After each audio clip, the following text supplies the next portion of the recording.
Growing up, I was fortunate enough to get pretty much any video game I wanted. I was very young and very naive when it came to video games. So luckily, I had an older brother that kind of showed me the video games that was good and the ones that was bad. I'm very fortunate that my brother and I was very close growing up. And he was the one that actually got me into video games. Had it not been for my brother, I probably never would have met my husband, because I probably never would have been into video games as much as I am today. But I will always remember those earlier days of us playing video games together, playing things like Super Mario World and Teenage Mutant Ninja Turtles, Turtles in Time, and even Aladdin together on Super Nintendo. One of the very first video games we played together was actually the original Mario Bros. On NES.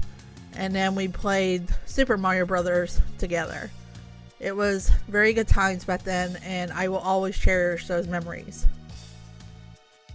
Then, around June 24th of 1994, something happened that changed my life. Something that still has a big impact on my life today when it comes to video games. The Lion King was released in theaters, and I remember seeing the trailer for it before it came out in theaters, and remember begging my parents to take us to go see it. And I have a very large family, and most of my cousins and stuff was wanting to see the movie as well. So I remember, like, opening weekend, we all went to the movie theater and watched The Lion King together for the first time. It was my immediate family, my cousins, some aunts and uncles, and the whole theater was packed.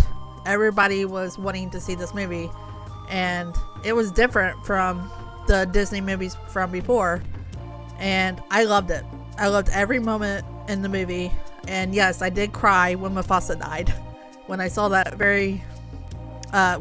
scene for the very first time, I did cry.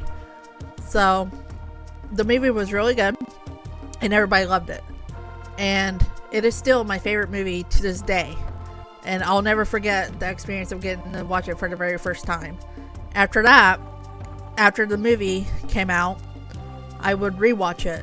And I wanted to get everything that I could from The Lion King, whether it came from the toys, the books, or even the stuffed animals. I wanted to collect everything I could on it.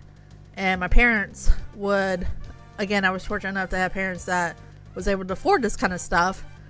They would get me everything they could from the store that they saw The Lion King.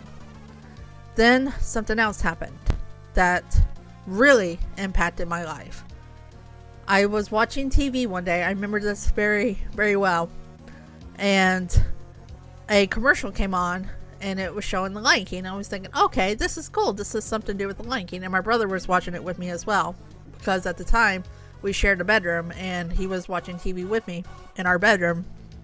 And they showed some scenes from a video game, and it was from the Lion King video game.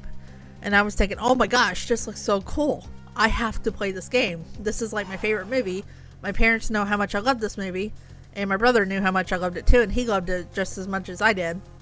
And we were both sitting there talking about it, getting excited about it, and we ran into the kitchen where my mom was, and we were like begging her for this video game, and she didn't know what it was, what we were talking about at the time. She was asking what video game and stuff, and we told her that there was a Lion King video game coming out and we wanted to get it. And that Christmas, my brother actually got the gift, but it was for both of us. And that Christmas, they got us the Lion King video game, and I was so excited, and we played it for like hours that night on our Super Nintendo. We got the Super Nintendo version because we didn't have a Sega Genesis, even though it was released for Sega at the time as well. And we got stuck on the second level, the I just can't wait to be king level, and we were getting frustrated, but we were loving it because we were playing it together. And I remember, like, weeks after that, we kept trying to beat this game. We'd go back and play different games, but then we'd always come back to the Lion King and we'd play it again.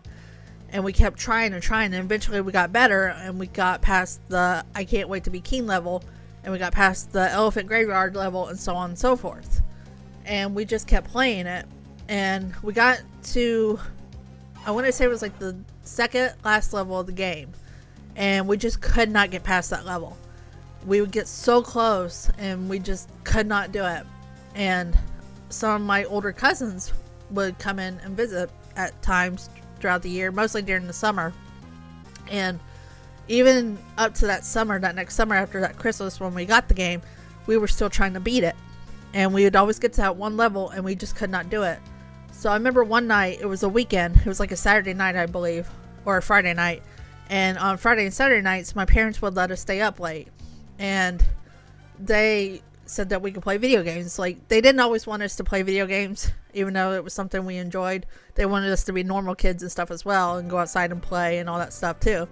But usually on like late Friday nights and Saturday nights, we'd be playing video games. And I remember one weekend, a bunch of my older cousins came over, and they were visiting from another state too. And we all just stayed in our room and played video games that night. And the only game we played was The Lion King, trying to beat that past that level. And finally, my brother remembered something he heard from a friend from where he went to school with, and he inputted a cheat that allowed us to get the I can't say the word. Sorry, my speech sometimes isn't the greatest. Basically, we could beat the game without having any deaths. And he put in the cheat, and we were able to beat the game finally. Even though it was cheating, we were finally able to see the end of the game. And when we got to the part where you have to throw Scar off the ledge, and we got to the ending screen where Simba's roaring on top of Pride Rock and the rain starts falling, we cheered. Like, we got so excited because we knew this was the end of the game because it was based off the movie. And we felt so good because we finally got to beat the game, and it was so nice. And it was just like, we were a bunch of happy kids that weekend. And even my cousins who hadn't been there the whole time of us playing it, they were happy because they liked it too. And it was fun, and we were happy. And that's a memory that I always like going back and looking back on, because it was a good memory, and it's something that I cherish in a way because it was so good and it was fun. So that's kind of the story of how I got into the game, and it kind of impacted me to the point where it changed my view on video games in general. Because up to that point, I was used to playing like Mario, Teenage Mutant Turtles, and a couple other Disney games. But The Lion King was the first one where it was actually a challenge. And it changed my viewpoint. Like, okay, not all games are going to be easy. And had it not been for the Lion King video game, I probably never would have had that experience until much later in life, mind you. But I got to experience it as a young child, and I love that memory. That's something I'll always cherish. Years later, I was able to get my own copy of The Lion King again on Super Nintendo that I got off of eBay. I had lost my original copy of the game, the one that my parents got us for Christmas that year, and I gave it to a younger cousin of mine when I started getting into other video games. And this was years later, like this is past like PS1, PS2 days. And I never had a copy again until I was able to get one on eBay, and it was a full copy with the instruction manual of the game in the box. And then in 2019, they released a collection of games called Disney Classic Games Collection, and Disney Classic Games in general. And it had both the Lion King and Aladdin on it at first. And I was so excited because I was like, oh my gosh, this looks so good when I was watching the trailer. And I wanted to play the game again. I could always play it on my Super Nintendo, but playing it in higher definition and all that stuff, playing it on modern consoles such as PS4, Switch, and Xbox was really exciting to me. So my husband, being the generous heart that he is, went and got me a copy of it. And I even went and got a copy of it on Steam too, because I was so excited about the game and I wanted to get everything I could on it for every console that I could. And I did. I got pretty much on every console except for Xbox. So I got it on Switch, Steam, and PS4. And then in 2021, they added the Jungle Book to it. And they were going to make another physical copy for it. So you could get, like, if you didn't already have the game, you could go ahead and get it with all 3 games on it. And even though I already had the original Classic Games collection, I wanted to get another physical copy of all 3 games, including the Jungle Book, to have as physical as well. And that's what I did. I only bought this one once, though, because I didn't need like another 6 copies of the same game. And I went ahead and got it on Switch because I was used to playing the Lion King on Super Nintendo, and that's what the system wanted to keep it on. Even though I had it on Steam and stuff as well, I wanted to keep the original on Switch and be able to play that version whenever I want to. And that's what I did. I went and got another copy of it with the Jungle Book added, and went and got another physical copy.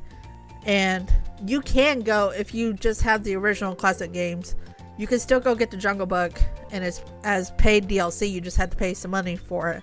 But if you get the physical copy, you get all 3 games, and you can have it on physical that way. And the cool thing about it, because they're such old games, they all play off of 1 cart or 1 disc. So it's cool, and I like that. Now that I've talked about The Lion King and why it has such an impact on my life and why the game is so important to me, let's actually get into the Let's Play part of this. I'm going to go ahead and start off by going over the menus and showing you the differences between the Classic Games collection. I'm going to be playing the collection that has the Jungle Book added on to it because it makes sense. It's the newest version. So I'm going to be doing that, and I hope I can explain this well because this is going to be a lot to go over. So when you first get in, you're going to see all 3 games. You're going to see Aladdin on top, The Lion King in the middle, and then at the bottom, the Jungle Book. And when you hover over each game, you can see they have different menu screens for each game. Like Lion King has Mufasa and Sarabi, and Rafiki and Baby Simba, for example. If you hit Y down there at the bottom, you can see where it says A select and then Y for options. You'll get a little menu here, and this is for the main menu. This isn't even getting into the game yet. It has settings, achievements, and credits. Settings only has 1 setting, and that is changing your language. So if you wanted to change it to a different language besides English, you can do that here. And it has a variety of different languages you can play on. I'm going to be sticking with English for obvious reasons. Achievements. The Switch has its own built-in achievements, but obviously PS4 and Xbox will have their own achievements as well, and trophies. But for the achievements, you get 3 different ones for the Lion King for beating it on each mode. 1 on easy, 1 on hard, and 1 on normal. And then the credits is just the original credits, the digital Eclipse in general credits. But we're not going to be watching that. I'm just kind of showing you what it is. But yeah, that is the main menu options. But if you go into the game, you'll get another set of different options. You'll get play, museum, and soundtrack. Play is obviously to go play the game, and we'll be getting into that. But let's show off the museum first. The museum is very interesting in my opinion. It has these little video clips that you can go and watch about the producer talking about making the game. Someone was talking about making the movie. And I'm not going to be playing these, but if you own the game and you want to go watch these, I suggest going to watching them. I watched 1 and it was really good. And if you have an interest in how they made it, it's definitely worth the watch. And then we have the movie art style, which shows how they created the characters, came out with the color guides, and then the size comparison for each character of the Lion King movie. And by the way, the Aladdin and the Jungle Book stuff has this as well. It's just for their games. And then finally we have soundtrack. And in soundtrack, we have 2 different versions. We have Console N and Console S. Console N is for the Super Nintendo. Console S is for the Sega Genesis version. And obviously, there's going to be some sound differences between each 2 because they're different hardware. different data chips and all that technical stuff that we don't really need to get into. And I didn't mean to back out there, by the way. That was an accident. But in soundtrack, you can pretty much go and listen to any song that's in the game, and they have all the songs that's in the game here, and you can listen between the two different versions as much as you want. But you can also shuffle the songs, so they're not playing in just one order. You can shuffle them to play in whatever order, but you can also repeat the songs. So say if you had to like step away, but you had the game on your TV and you can hear it for wherever you're going, you can repeat the song as much as you want until you come back, if you want to listen to it over and over again, for example. I've actually done that. I've walked away from my living room to go into like my bedroom for a minute, and I could still hear the TV from the bedroom, and I would just let the song play. Or if I was like working on something and I just wanted to listen to like 𝐤𝐭𝐡 music, for example, that's a good way of doing it. And some of these songs are really good in both versions. I think personally the Super Nintendo version is better, but not dissing on the Sega version, because they're both really good. It's just I grew up with the Nintendo version more, obviously. Then obviously if you go to play, you'll come up on this menu that has the different game version. You have the console N version, which is the version I'm going to be playing, the Super Nintendo. And then you have console S and console Japanese version. I don't know what the difference is about the Japanese version. Maybe it's just like a little bit harder. I don't know. I never played it. But this also has its own menu, which you can select difficulty and have music on and such. And if you go down to level select or the invincibility cheat, this menu will pop up saying, hey, if you do this, your achievements are going to be disabled because you're cheating. Are you sure you want to do this? Don't feel bad if you cannot get past the level and you want to do this. They put this in here for a reason, because they know the game is hard. So I'm going to be playing it on difficult for this Let's Play, but I'm not going to be cheating. And I'm not going to be skipping levels or turning on the invincibility cheat. I'm going to be doing this my own way. There's also a default option where it'll change it back to the default options. You can also go to controls and make them however you feel comfortable. I'm going to be sticking with the default, but notice there's a rewind button here. That's new for this version, and I'm going to be going into that during this Let's Play and telling you what it does, but remember that it's there. So that's pretty much it. That's all the menu stuff that we can check out, right? But wait, you notice there's a little button down there that says bonus games. What is this? There's a handheld version, and then there's the handheld color version. This is the Game Boy and Game Boy Color versions of the game. I honestly didn't know they made these until this Classic Collection came out. So that is something interesting that I learned about this. So you have your different versions you can play on this collection. Again, for the sake of the Let's Play, I'm just going to be sticking with the console N version, which is, again, the Super Nintendo version. And that's the version I grew up with. And that's what I'm used to. So, that's what we're going to be doing. And we're going to be starting the first level of this game on the next video. So, with that being said, thank you for watching. And I will see you guys in the next video. Take care, everyone.